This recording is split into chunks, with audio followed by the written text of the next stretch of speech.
Did you happen to read the newspaper this weekend on Elizabeth Holmes?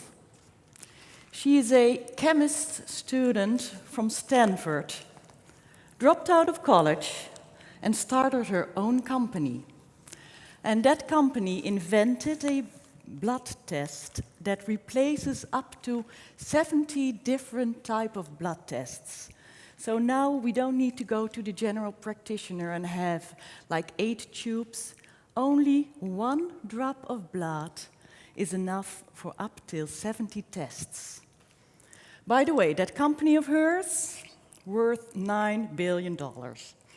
But what struck me in her story, and that I think is amazing, sometimes things in life just are simple and effective. And that's what I want to share with you here today, something that I feel is powerful and very effective, yet so simple. As a scientist, which I'm not, but many of you are here, I hope, wouldn't it be amazing to invent something that influences your entire body, every cell, from your head to toe, your thinking process, your mental state of mind, your problem-solving thinking, and even more, your behavior. Now, doesn't that sound powerful? And actually, it is powerful, and it is within our reach as well. However, it seems so very misunderstood and misjudged. Do we have any clue yet? Imagine, one doesn't need any gear, no measuring equipment, no master degree, no verbal skills. It's just here. So what we all share, we have to focus on what brings us together here at TEDx. We're sitting here, listening, thinking, but what else do we do? We're breathing, there we go, all of us. Every moment to moment, we're breathing. Inhaling, exhaling, and that goes on and on. And ladies and gentlemen, my talk today here at TED is called Breathing Business as Usual, with a question mark. But what I'm so excited about here to share is the insight that a healthy breathing pattern and done in a right frequency can improve both our performances as well as our well-being. So, well, since we're at Brightlands Chemelot Campus, let's first focus on some chemistry of the breathing process. It's other than you showed. I don't have nice slides of lungs, but we do have this respiratory system here. And it's when we breathe in the air, and it's our lungs that pick up the oxygen and then exchanges it to our blood cells, and they pick up the carbon dioxide that's abundant too, and that we get rid of by exhaling. Do I make it sound simple? Yes, very simple, and maybe too simple, but we shouldn't really be much more aware about the true nature this really is. Breathing in and day out. Well, of course, there are a few moments in life that we're very aware of our breathing process and the nature of it. You only need to be a parent, like Ties is gonna be, he already is. But you know, just remember your own parents and the relief they felt when you were born. Because what happens when a child is born? Some of you are nodding. We're very relieved when the baby starts to cry. Crying meaning opening the lungs and taking breaths by its own force. So breathing is actually like a critical performance indicator, a KPI. And it goes on, one could say, when we stop performing, we stop breathing, we're done. We're dead, over and out. So, yes, indeed, we're very conscious about the importance of our capacity of breathing when we both enter and pass this world. Yet, so many people seem to forget about it totally in the years between. We're not taught it at school. We're not taught about how to breathe by our parents. And it's like a habit we're not even aware of. So to many people, it is indeed business as usual. Now, the crazy thing is that there's even many medical professionals that don't really acknowledge the importance of a healthy breathing. And, you know, they know about it. It has an impact on so many symptoms, but you don't see it in their behavior. Because, for instance, when you experience stress, well, we know what happens. The adrenaline in your body does two things. It raises your heart beating, but it also raises your breathing frequency. And this is really very, helpful. Stress, stress is good for a short period of time. It's very helpful in those situations when you need to be extremely alert, and do your utmost best. But if these situations take too long and if it goes on too long, then we get in trouble. And sometimes we just need to have this wake-up call. My neighbor recently had one. And, you know some people. Your neighbor maybe, or even your manager or your brother-in-law. Don't we all know somebody? Like a normal guy, average guy, working here. Hard-working man, family man as well, and sporty type. Comes to work on his bike, does some squashing in during the week, and even goes for a run in the weekends. And then, one day, he's on his bike, and boom, he feels his heart. Now, you're not supposed to feel your heart, but he feels it. And he feels it ticking really loud here, boom, boom, boom, boom, but not just in his chest. Here too, boom, boom, boom, boom.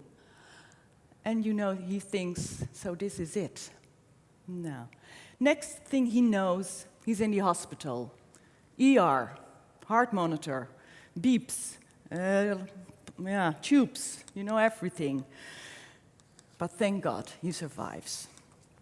And it gets even better, because when he visits the cardiologist, this specialist tells him, well, we're going to do a thorough examination. We need to go to the bottom of it. And then they find out. They do all these tests, and you know what? They can't find anything. So there's nothing wrong with his heart. So the doctor tells him, you know what? You should really take it easy for a while. And you know what? I give you some medication, beta blockers, tranquilizers, just to see if they do something. And nobody tells this guy, did you pay attention to your breathing pattern? They don't. They just don't. And I tell you that this man must have most probably been breathing way too fast and way too long. And for a long time, not just that day he collapsed, but this has a history. I didn't tell you by now. Let me look where I am. Yeah, it's getting pretty clear that breathing is not business as usual. It's a personal and very accurate thing. But the story of my neighbor and so many other men and women, it was indeed a wake-up call. And that's why I feel we all have a responsibility for ourselves to signal these stress symptoms in time, but especially to be aware of it with our co-workers and colleagues. Because you know what? Stress tends to become a habit. And usually it's the people around a person that notice changes in behavior and stress signals more earlier than the person itself. Okay, so now I didn't tell you yet, and I can't find it on my card, but I know I was educated in a medical profession myself. But what's even more important, I've been a professional mental coach for more than 10 years. And I really heard these stories like my neighbor many times and in all sorts of ways, people getting panic attacks all out of the blue in a grocery store, people that have sleeping problems for many months, and many people, so many people that say, I just can't find a moment that my head is taking it, cooling down, and that I experience some peace in mind. And then they come to me and they ask for time management courses, which they get, or they ask for coaching and some stress management. And that's all helpful, but we need to be aware and need to be more alert altogether. Now, again, breathing. No, not business as usual, but breathing as a very personal and delicate habit. And it tells you where you are from moment to moment, just like in mindfulness. And I would gladly do an experiment with you right now and right here. Why don't we all see how we're doing for ourselves? And it's easy to do so, because why don't we go start counting our own breathing frequency?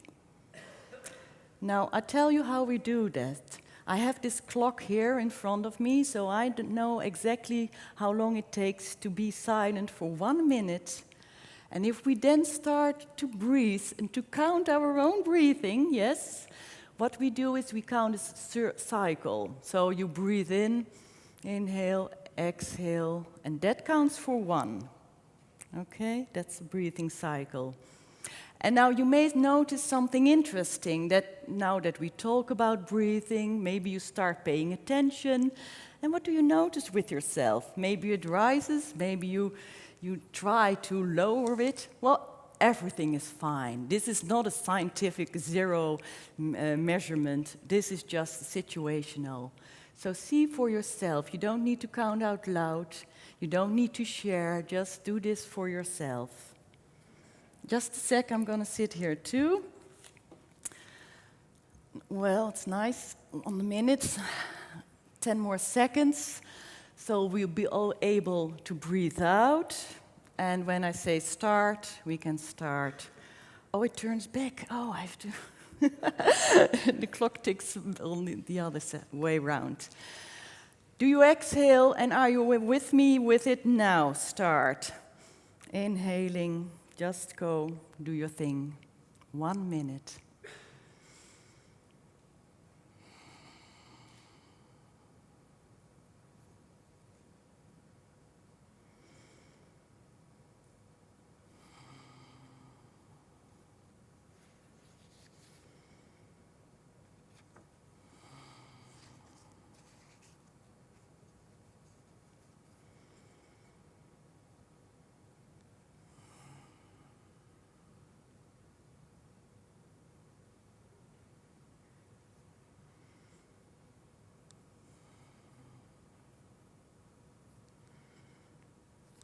Stop, did you look too? Stop, stop. I'm a bit confused by the clock, thank you. So this is a 1 minute breathing exercise. Feels good, huh? Feels good. I see all these smiling faces already and friendly eyes. Isn't that amazing? How simple. You know, we did a 1 minute exercise and it already pays back. Okay, well, but now for the results. As I said, you don't need to share, but if you want to, hands up if you scored between 20 and 30, maybe? No? 15 to 20, that's a nice one. Okay, thank you. 10 to 15, yeah, that seems the most of you. Who had less than 10 is possible still, okay. Or some even less than 6? Okay. Well, great. Thank you. Now, yes, exchange. could use some water. Now, what's normal? What's normal? That's the question.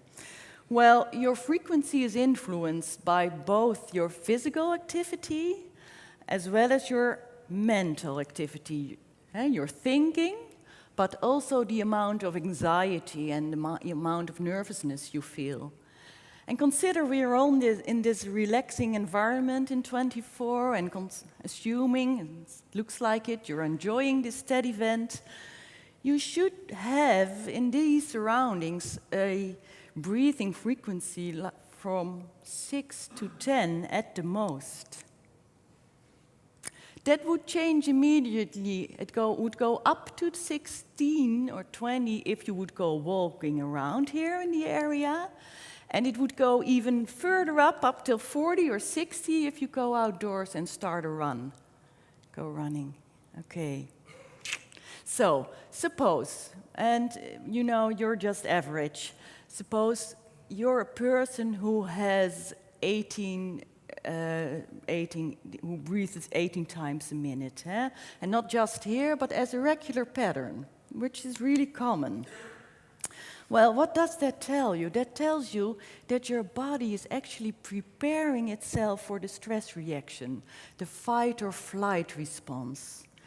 And one other way to compare that is that you should see your body as on its bike, you know, you're going home and you're cycling against the wind. But you don't do that just to get home and where you go get some rest. No. You keep on cycling. 24 hours a day, you're on that bike cycling against the wind. Well, we all know that it's healthy to sport, but we also know that you shouldn't be doing that continuously. And what you need is an interval training.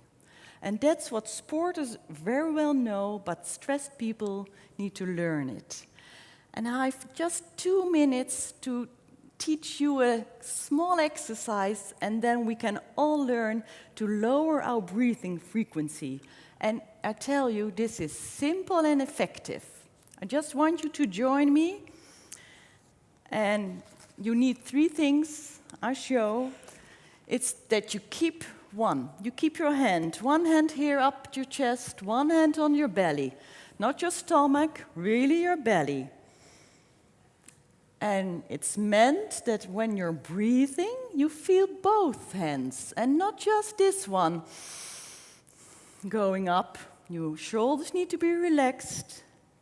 You just need to feel this hand down here, you know, when your diaphragm is working. So 2 hands should go up and down. Now I want you to inhale through your nose, and then 2, you exhale through your mouth, making a small F sound. And with that F sound, and that's 3, you make the exhalation just a bit longer than the inhalation. And that's helping you to get a normal breathing pattern. Now you go on. You just go on practicing, and I'll finish my talk. Looks good. You're doing great. Yeah. So I just want to say this exercise is really great, and it's. I want you to take this with you, and my appeal to you is, that's important, take mini breaks during your working day and pay attention to your breathing pattern. And not just with yourself, but take it home and watch what your spouse does, watch what your family does, watch what your co-workers do. While in a meeting next time, see what people do with their breathing and dare to talk about it. And, you know, make it an issue. Because only when we're able to slow down our breathing frequency, then we expose our body and mind to this interval training, and we have both peak performances and recovery. And so breathing as a tool in our work to be creative, think out of the box, come up with solutions, and stay positive along the way.